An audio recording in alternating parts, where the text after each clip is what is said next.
Oh, hello again, friends. It's me, Mr. Prof, coming to you from very sunny, very Santa Monica, very California.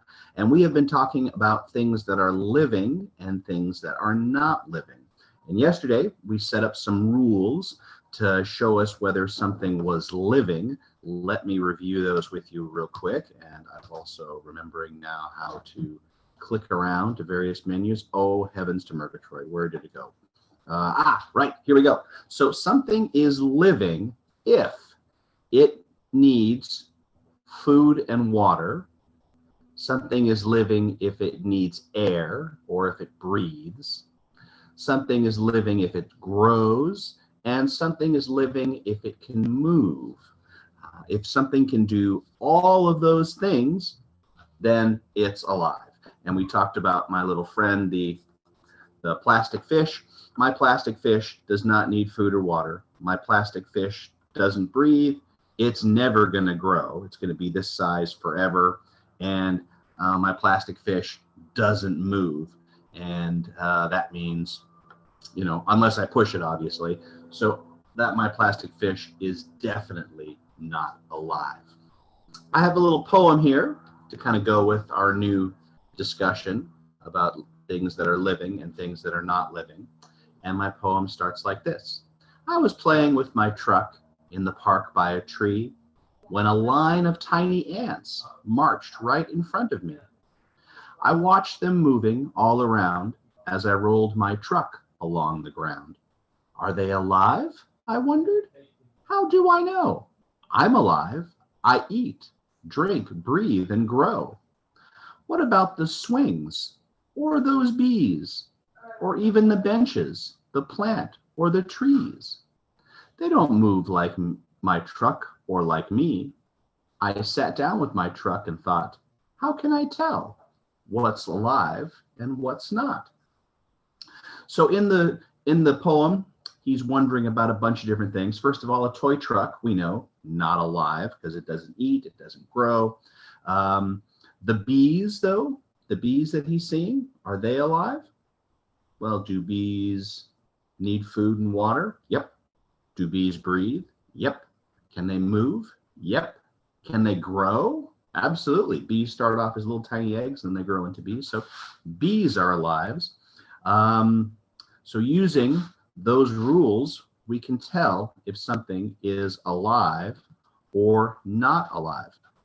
We're going to start recording our observation of different things and deciding whether they're alive or not alive. So today, we're actually going to create our living things observation notebook.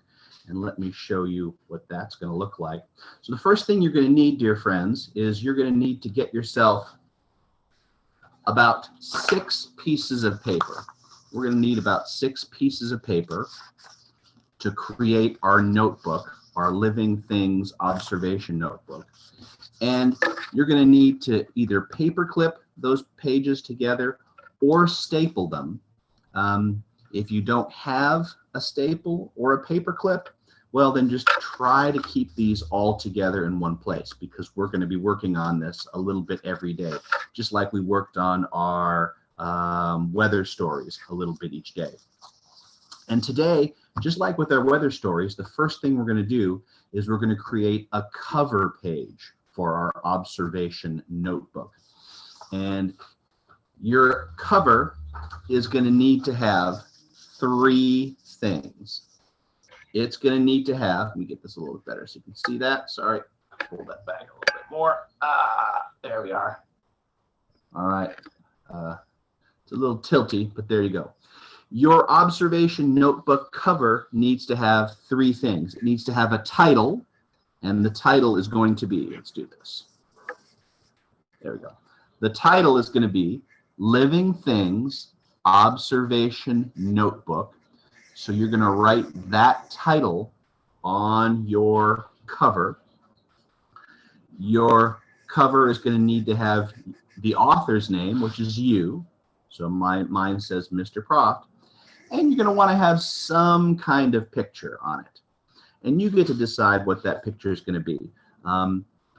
This is an observation notebook about living things, so I just drew a few different living things on it. I drew a flower, I drew some birds, I drew a little ant. You could draw this, or you could draw something else. Whatever you think would look awesome on the cover of a living things observation notebook, that's what you should do. If you already did this in class today with me or Miss Dano, then congratulations, you're done. But you might want to maybe quiz somebody at home, walk around and say, hey, do you think that's alive? Do you think that's alive? Do you think that's not alive? Quiz your grown-ups, see if they can tell what makes something alive or not alive. There you go. So once you're done creating your cover page, you're going to take a picture of it and send it to me or Miss Dano. And we really look forward to seeing it because we love looking at your writing and we love looking at your drawing. All right, continuing this saga of learning what is alive and not alive. Get to it. Thank you. Propped out.